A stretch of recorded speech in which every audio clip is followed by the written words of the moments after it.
Today's webinar, as the topic of warranty audits are on the increase. In today's webinar, we'll be going over the top things to consider to avoid a warranty audit. At any time today, if anyone has any questions, go ahead and type them in the chat box and we will go over them at the end of this call. We have two speakers today, Greg Tompkins.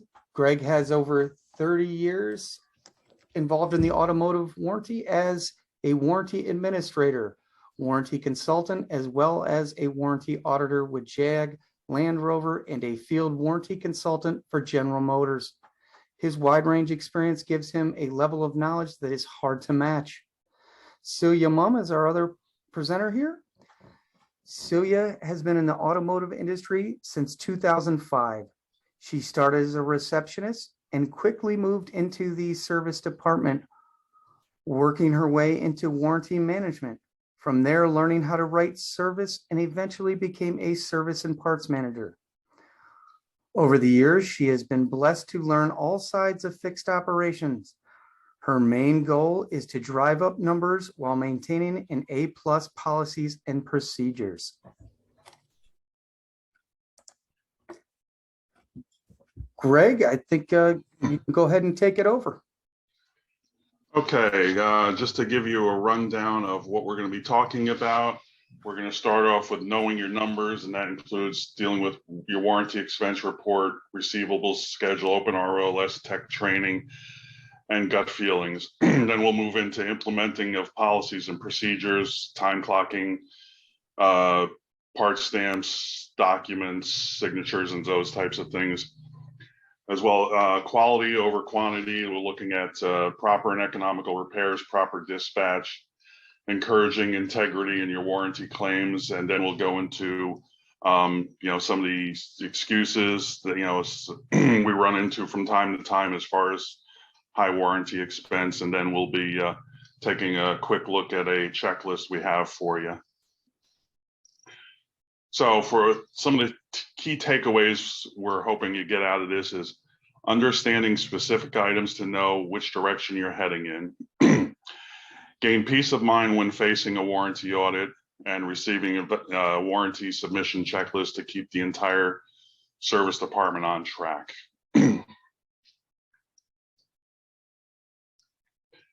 So we're going to start off with reviewing your warranty expense report. Generally speaking, what you want to do, and each manufacturer is different how they lay out their warranty expense report, but what you want to do, a lot of people tend to look at what the highest percentages of you're over in a category. You really want to focus on the three highest expense categories, so you're not looking at too much. But within that, you want to be looking at where the most excess dollars is. I mean, you can have categories that have a high percentage where you're out, but it may only be a few claims. You can have expense categories where you're only 10 or 15% over, but it could very well be 25+% of your excess warranty expense. So it's really important to look where the dollars are. The percentage is not as critical, but it's certainly a component that you want to look at over time, especially if you're doing this process over a longer period of time, because hopefully you're going to be bringing down your excess warranty expense in categories and basically kind of flattening things out. And as you flatten things out, you're going to have lesser to look at, so you're going to be looking at probably more broadly different categories that you probably hadn't looked at before. And what you're going to look at with these types of claims, you want to look for correct and efficient repair categories and compliance. So you want to make sure that there's not over repair, that you're diagnosing right the first time, you're not seeing comebacks out of it. So this is a good point where you may want to start, if you've got a category that's really just completely out of whack, maybe you start a quality control program for that repairs under that particular category. And even within that, you want to start looking at what training levels the technicians have. And of course, compliance is important, because no matter how it comes, eventually you'll get either a low level or higher level warranty audit. So compliance is absolutely another thing you want to take a look at, because you can, there are manufacturers that just do random audits, and they may be lesser of an impact. If they come in, sometimes they'll tell you we're only going to charge back certain types of chargeback categories, but you want to make sure you've got everything aligned properly. So you hope to kind of impress that your processors are in place, you're working efficiently. So if they look 6 months out and they're deciding who to go visit next time, hopefully you've got them thinking that it's not worth going to visit your particular dealership. One of the things that really can throw warranty expense numbers into, it can throw your numbers a little bit crazy, is unpaid warranty claims. And by that, I mean claims that have been finished and either on your warranty schedule or on your open repair order list. And what happens sometimes is when a warranty receivable schedule starts going out of control because claims aren't getting paid, or open RO list is not being looked at on a regular basis, you'll get a lot of claims that are not getting paid. And what happens is they get paid in following periods, 2, 3, 4 months down the road. And then you're getting those numbers all piled together with your current, you'll have your current repairs getting put into there as well as prior. And it can really just throw your numbers off where, maybe you're not high in engine, but since that engine from 3 months ago is now getting paid with a transmission or something else, so that was high expense, now it's kind of throwing things off a bit. So it's important to keep a good flow going as far as claims being paid. It's not a bad idea to look for, obviously, any claims that are either 30 days old on your schedule or on your open repair order list. It's also a good idea when you're coming towards end of month, take a look at those big dollar claims. Are you waiting for an authorization from your rep? Have you not put it in? You only have a certain amount of control into it. So at the very least, if you can submit the claim, make sure you submit the claim. So hopefully get paid by the end of the month and it's out of your numbers as quickly as you can possibly get it, because you don't want it to slip off into the next month and now you're having to worry about it an extra month in your warranty expense further down the road. So, and with that is, always take a look at a lot of people concentrate on the warranty receivable schedule. The open repair order list is just as important, because I know in the past when I've been a warranty administrator, sometimes the service advisors, the paperwork will go one direction and never made it to me and went into the files. And there's going to be there could be a lot, unless you have good processes in place, some of that can just go off track. So it's really important to include an open RO list in just reviewing to see what unpaid claims there are out there.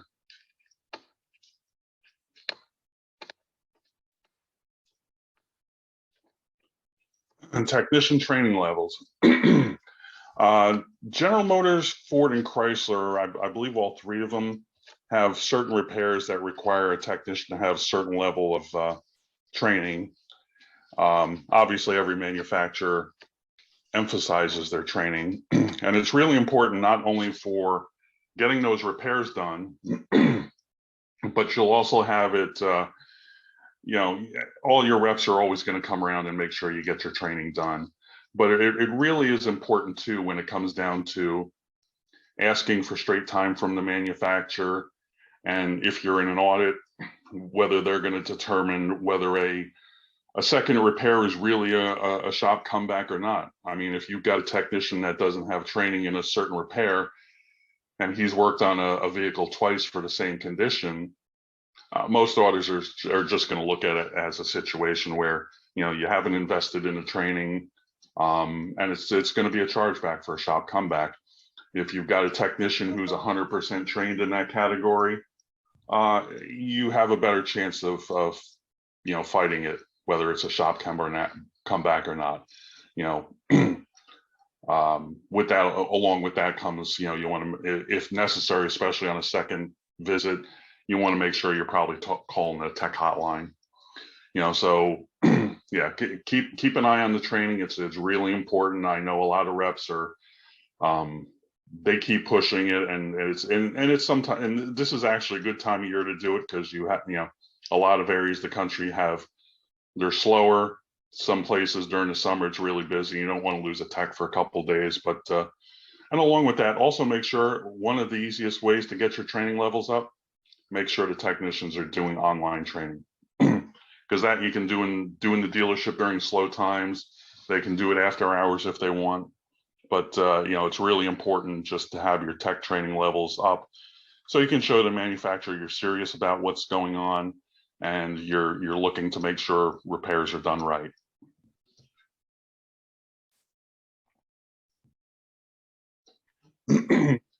Gut feelings is a really important thing, because and I've known in the past that sometimes, whether as a warranty administrator or warranty auditor, sometimes you just look at something and it just doesn't feel right.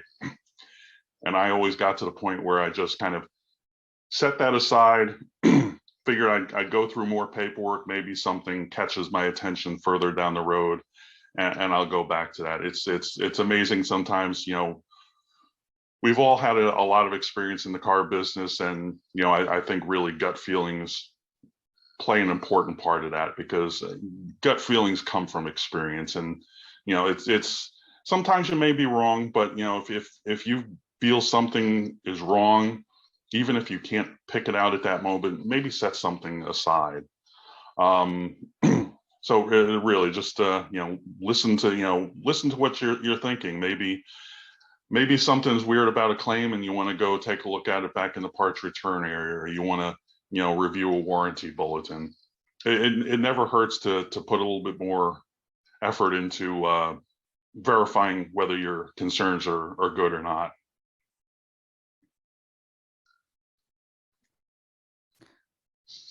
Hey guys, now we're going to get a little bit into implementation of policies and procedures. One of the first things you always want to do is you want to check over your paperwork. You want to make sure everything's there.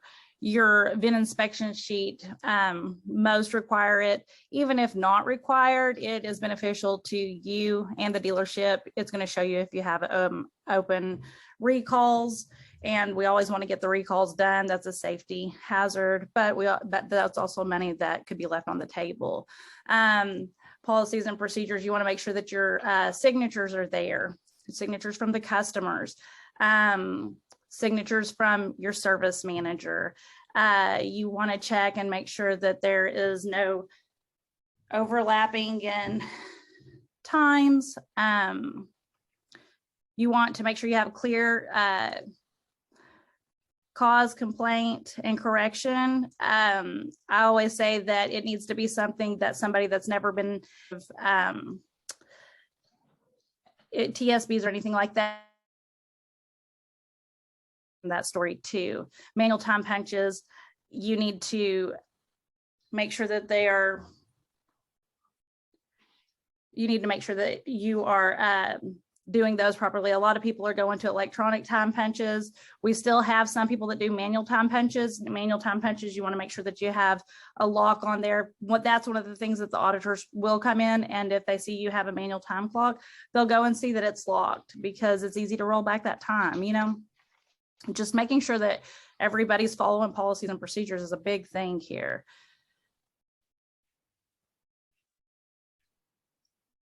Your prior approvals, and knowing your prior approvals, knowing what prior approvals you need. Do you need a signature from your service manager? Do you need a prior approval submitted to the manufacturer for a transmission or an engine claim? Those are so important.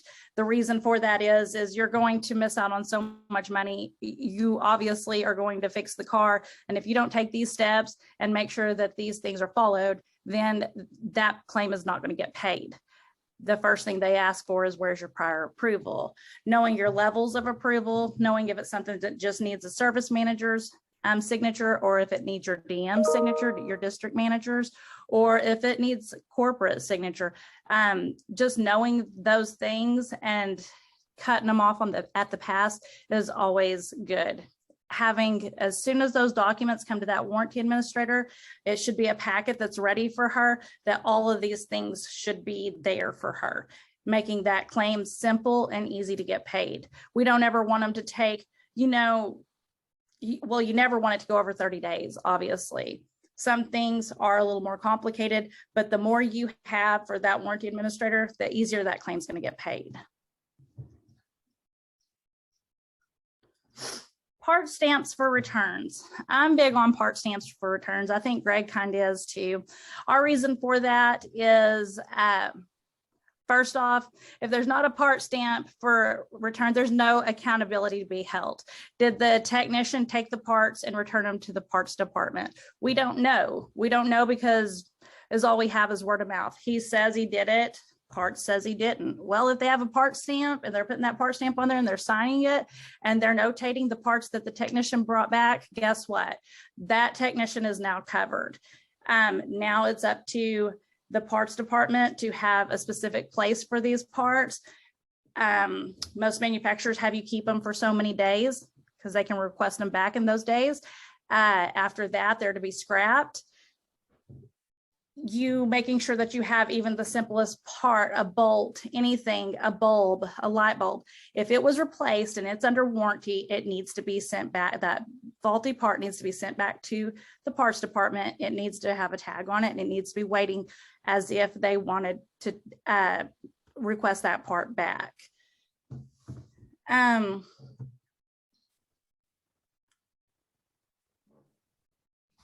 Making sure you have signatures. I kind of went over this a second ago. I kind of jumped the gun. Sorry about that. But signatures are so important. If you have an ad line, it needs to have a service manager signature. It needs to have also the customer signature.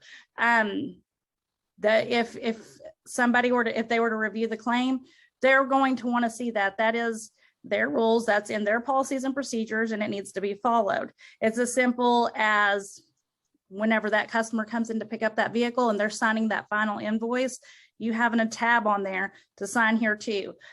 It takes them 2 seconds. They're not going to have a problem with it. Service manager and general manager sign off on in-stock vehicles. This is so important. It's so important to not only get that signature on the write-up and on the checklist, but also on the invoice. They treat that as if we are the customer and we need to be signing off as a customer. Storing documents. Greg and I went over this just the other day. Our biggest deal on storing documents is you have your paper files and you have your scanned documents. Both are so important. We always suggest you keep both. You never know what's going to happen. If they're scanned, obviously they're going to be easier to pull. If you have them in a cabinet, you also have backup in case something were to crash. This is your money and you want to keep your money.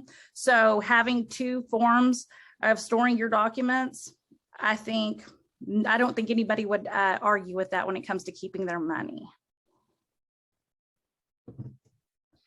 Yeah, just to add on the documents, from the perspective of a warranty audit, every auditor is different. I mean, a friend of mine was doing auditing and he liked paper. Me, I like scanned documents.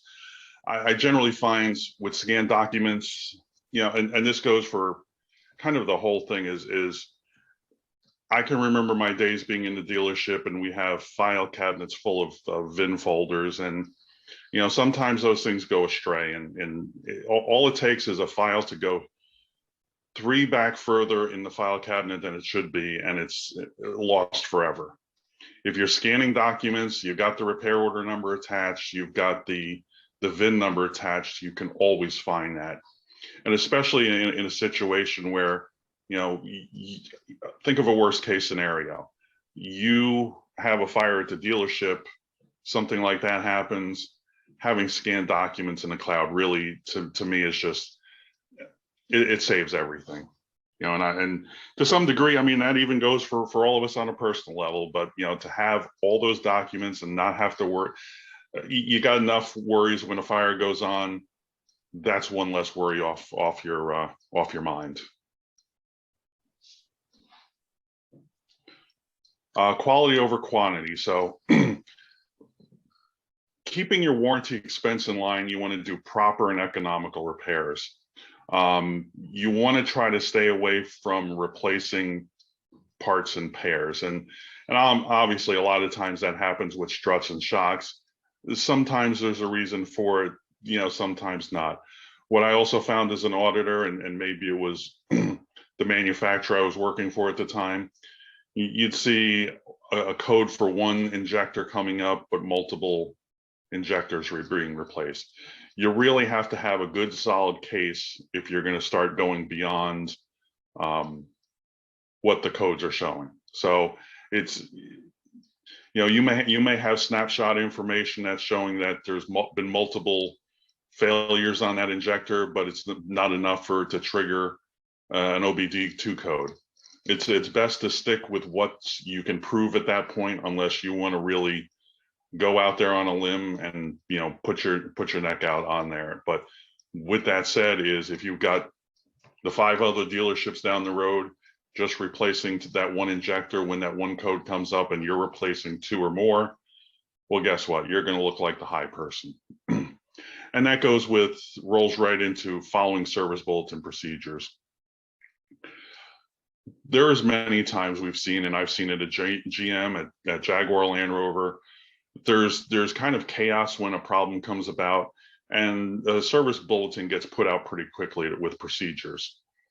May not be the final best answer at the end of all of it, but if you follow service bulletin procedures and you document all of it, if an auditor comes in and looks at the paperwork, there's nothing really to say about it, especially if the car comes back again for the same issue. You're proving out you followed the processes the manufacturer had set up at the time. It's on the manufacturer for them not having the proper fix set up at that point. And it's a good idea to either print a copy of the bulletin and attach it to the repair order, or at the very least, the bulletin number and the version number, because we all know multiple versions of a bulletin will come out. A lot of manufacturers, when that new version comes out, you can't find the old one.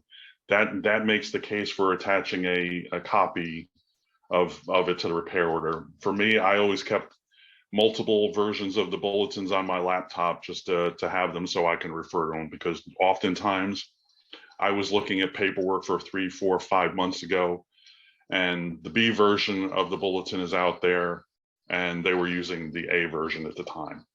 So sometimes you may look at a repair and what the service bulletin says, you may disagree with it, but if you go your own way on that, you're doing it your own peril, because it can trigger higher expense if you're putting more money into it, and it just calls into question that you're not following proper procedures. Proper dispatching. You want to make sure, and this goes back to training as well, you want to make sure your technicians are trained up to the level that the manufacturer wants. Take advantage of those online classes first, because I know, I think it was with Jag Land Rover, we wanted a technician to have all the required online training done within 60 days of them onboarding at a dealership. And at least, and a lot of manufacturers, they may not have experience in that manufacturer. So you want to get a technician into that brand as quickly as possible and get an understanding of what's going on. Obviously, they're not going to be fully conversant, like someone who's been with it for 20 years, but at least, you want to give them at least as good of a head start as you can. And even within that, you may have technicians who are trained well, but you want to assign by a technician's competency. So, there's certain types of repairs that you don't want to give to a particular technician, because they may not be great at diagnosing drivability. So you may want to stay away from giving that technician drivability repairs, or HVAC claims, or repairs, or any of those types of things. You always really want to make sure you try to stay within the lines of who's the right person for the right job, because it really, if you get someone who may have all the certifications for drivability, but may not be fully competent in it, they're going to drive your numbers higher. And it's just that you see quite often.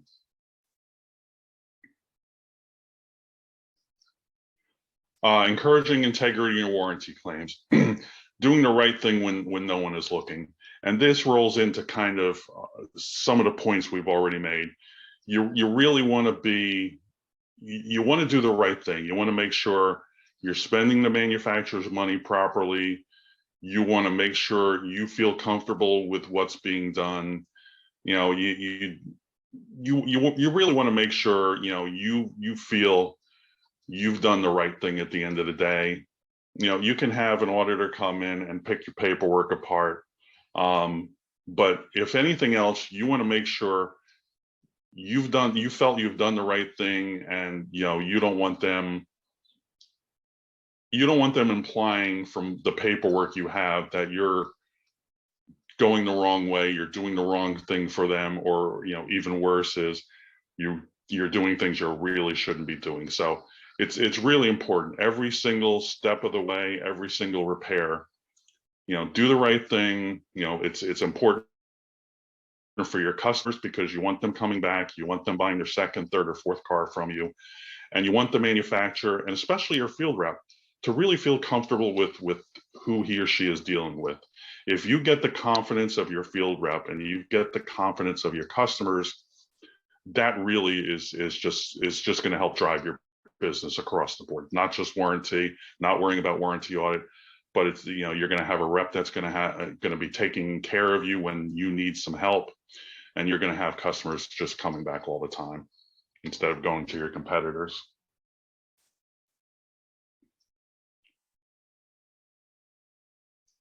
Cecily, you want to take this? Yeah, sorry. Excuses. We hear the excuses. We always hear the excuses.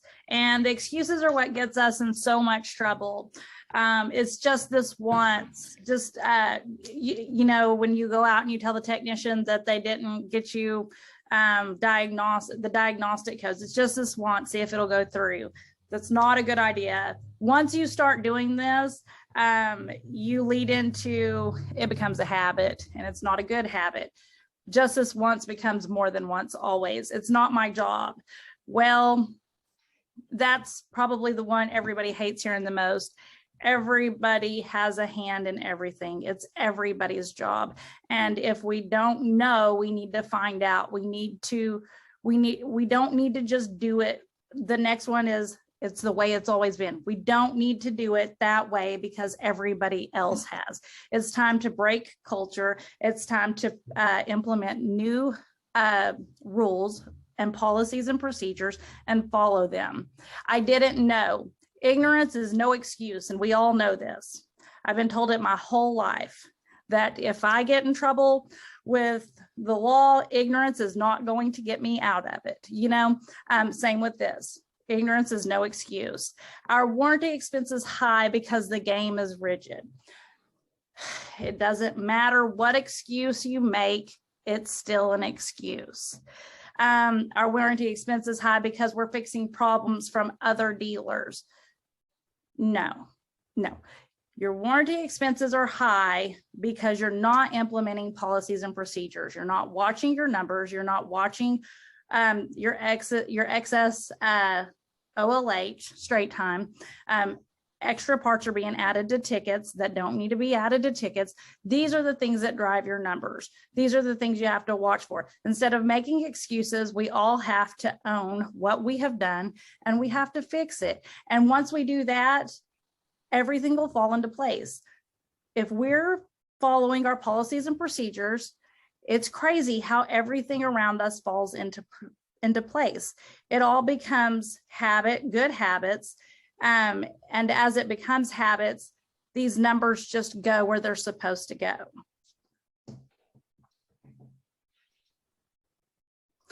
And finally, warranty submission checklist.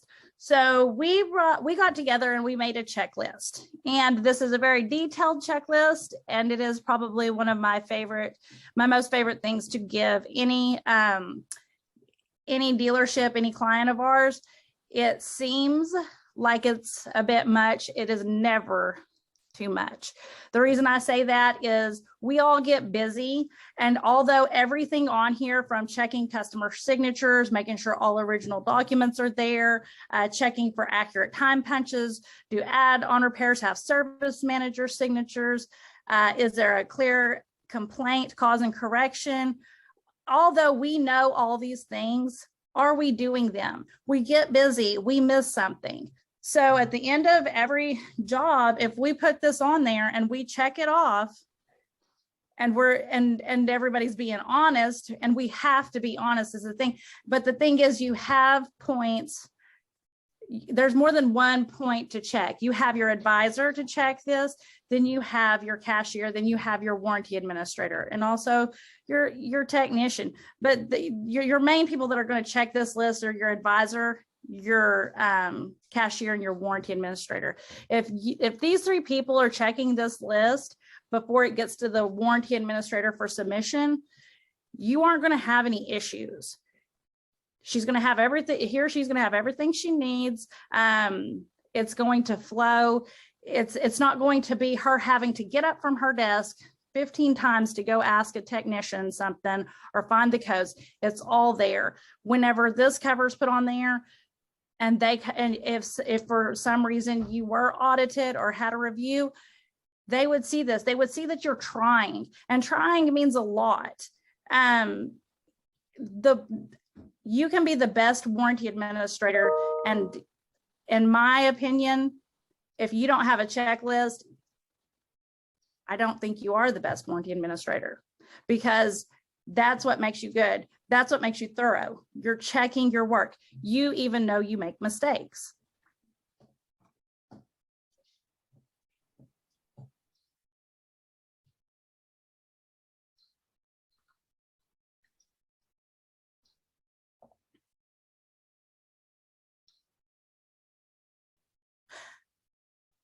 And I think we're done. Thank you for attending this webinar today. My name's Cecily, and Greg, we both appreciate y'all taking the time to listen to us. We hope you got some good advice and some good information, and we'll see you soon.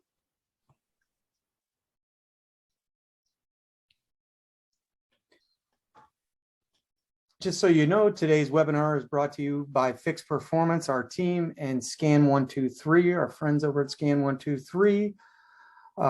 If you sign up with Scan123 before the end of the year, you'll lock in their 2021 pricing. You'll receive a complimentary warranty audit review, which is what we do on hand. We'll provide you with the checklist. We'll go through all your stuff and give it a once over for you so you can feel safe. We have Kevin's number on here. He is our contact there. He will take good care of you. I'm going to look at the questions real quick to see what we have in here. I'm not going to read your name. Thank you for your questions, though. We will all send you a copy. I will send everyone a copy of this warranty audit checklist at the end of this. That's our first question. It looks like I have another question here. One second. We have a question that says, does a higher labor rate or parts markup make your warranty expense go higher? Greg, do you want to take this? Yeah, I can't say I've looked at all manufacturers, but everyone that I have, it does not impact your warranty expense. You may be getting more money in terms of dollars when you're getting the claims paid, but what manufacturers do when they're developing the warranty expense reports, for labor and for both for parts, the term we've used is normalize. So what happens is they'll look at the average labor rate through all the claims and come up with one particular labor rate, whether it's $85, $120, and use that same labor rate across the spectrum for all the dealers when they're calculating the expense. So everyone's working from the same labor rate. And the same can be said for the parts markup as well. I've heard of manufacturers using cost as warranty cost as the number they use for the warranty expense for report, and I've also heard of cost plus 40 as their baseline for, you know, across the board. So you may have a $500 claim, but as far as measurement goes, if you're at $170 labor and you're at 85-90% parts markup, it may only be measured in, you know, in the $300-$350 range, because it's using those normalized numbers to calculate. Greg, can I also add that whenever we're doing like our warranty audits, I've noticed that, so it does go by cost. The only thing I've ever seen really drive those numbers higher is if you have parts expediting or something like that on there, where you had to buy from another dealer and you are adding that percentage. That's the only place I see where that drives that number.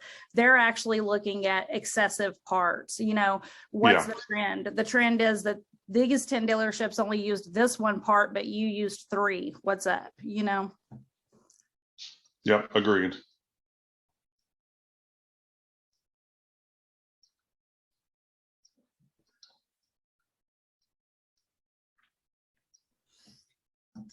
Sorry, I'm typing in these questions, or small questions about the recordings and things like that. Do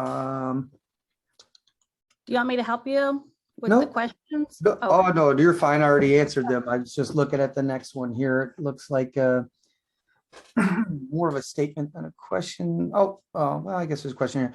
In 2021, Hyundai started requiring punch times on each repair order line on warranty repair orders, including customer pay and internal lines. Do other manufacturers require this? Yes, there are several that do. There are some that only require the warranty, but a lot of them require the customer pay. And the reason for that is they're looking for overlapping time. Is that where you would go with that, Greg? Yeah, no, I agree. They want to make sure you're not going short on the customer pay and internal lines as far as time clocking and adding it as, you know, straight time, or justifying how much time you put into a repair. You know, so they want to make sure there's a true accounting for the time that was put into that repair. With that said, and other manufacturers make vague references in their policy manual about such a thing, but I can say as a warranty auditor, I never looked at it from that perspective unless there was just something obvious.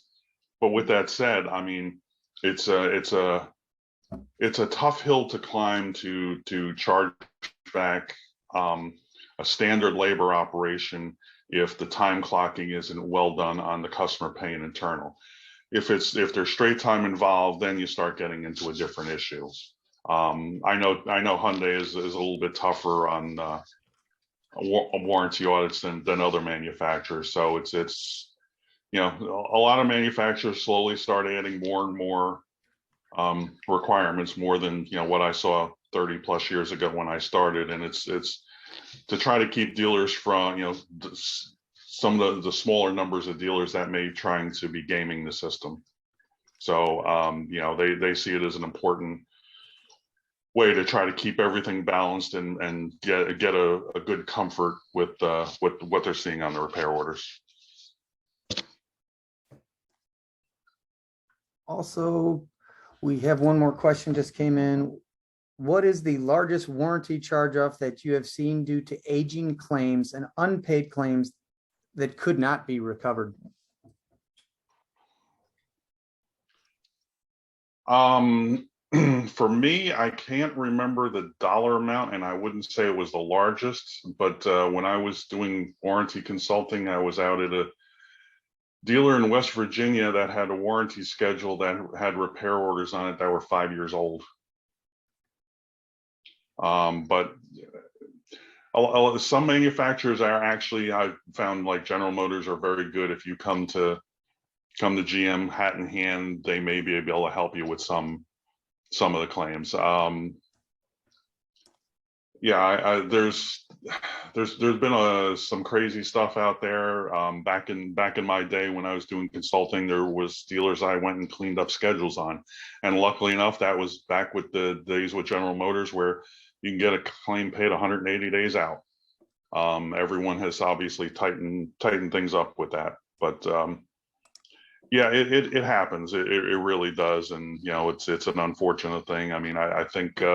Well, I'll give you a quick example. I know of a dealership in my area that you know, they didn't have the tech training right, so they weren't actually able to submit some of their claims, and they were holding out hope that you know, they were going to wait until their technician trains and put in the claims. Well, needless to say, they lost all their franchises. So that was just one dealer that had multiple problems going on, and probably the fact that they were holding on to warranty claims was just one of many.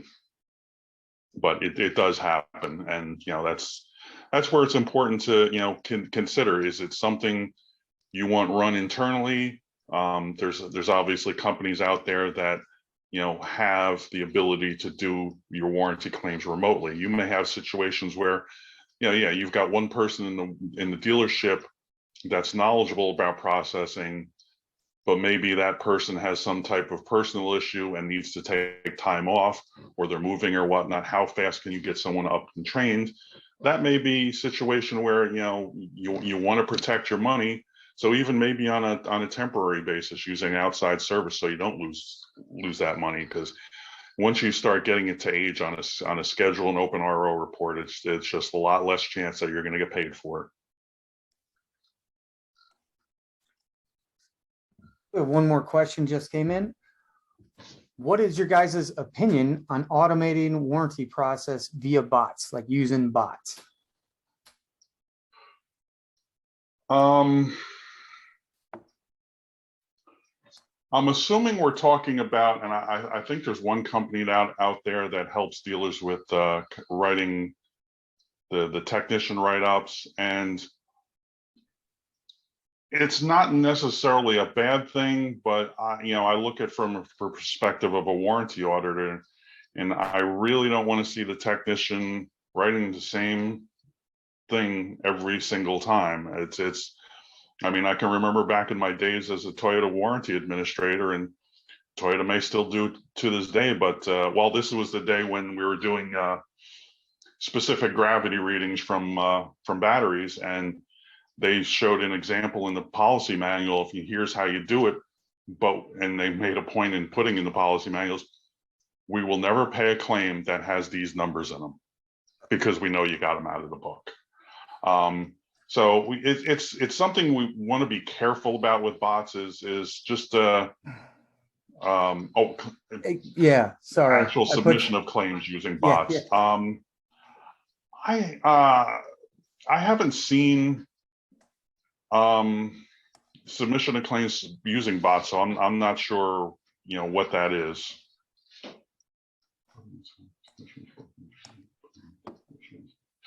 I mean, if there's something out there like that, and you know, I would, it's certainly worth looking at. You know, if there's any way to automate more and more, and I think that's, you know, just as a world, that's where we're going. It's it can be a good thing, you know, but it's always going to come with the concern as to how it works.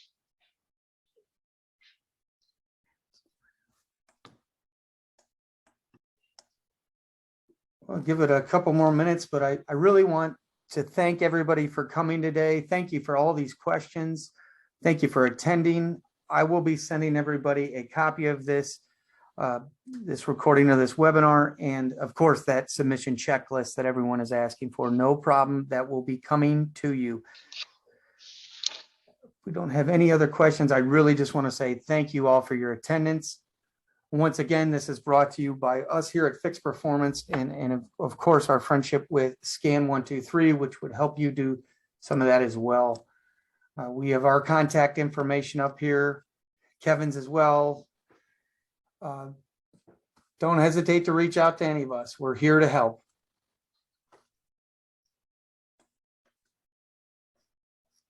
It looks like we're one more.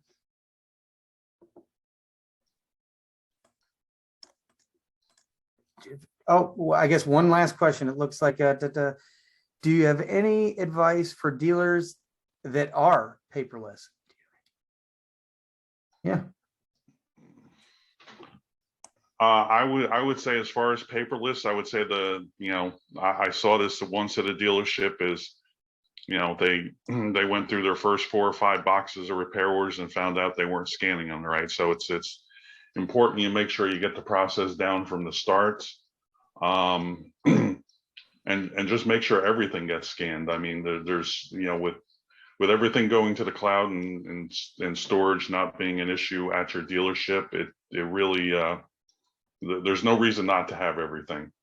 Because as we've all dealt with in the past, is if you still got paper repair orders and file cabinets, it doesn't take much of pulling repair orders in and out of a file, and something gets ripped off the back and it's gone forever, or you find it and you don't have a clue to where it goes. It's just better you got scanning as an option. I personally like it. Scan everything that you have. You really can't go wrong with scanning everything, because if you want to start picking and choosing what you're scanning, then you may end up picking the wrong stuff. So with cloud-based ability to save everything, I mean, service advisors don't even have to leave their desk to look at a file or pull up a repair order from 3 months ago and see what was written and what documentation is out there. I mean, my personal perspective is scanning is a good thing. I agree with you. I had one of the dealerships that you and I are working on right now. I contacted them and had them send me 50 ROs so that we could review them, and they scanned everything. And the thing was, it only took them 24 hours to get me those documents. If they would have had to pull 50 ROs, it would have taken them a while, because they went back 90 days on those ROs. I do agree, or I do think that you should keep them. If you scan them, you should still file them for a month or so, like you said, just in case something didn't get scanned. I know with a lot of places that I've been with, we scanned them and we filed them.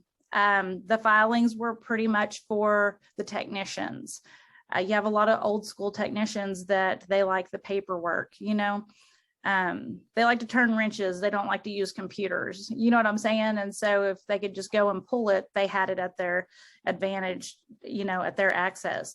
So, but scanning works wonderfully whenever you're going in a review. It is so much easier as long as you have somebody doing it correctly. But that's it. You need to check their work performance, that they are scanning everything, because there again, you don't want to hear, "I didn't know."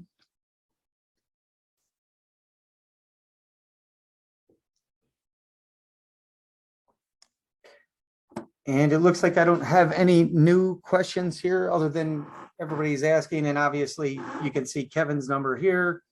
These are Greg's personal number. This is also Celia's personal number. If you have any other questions about warranty audits or any of these questions and you'd like some help, you can dial their numbers,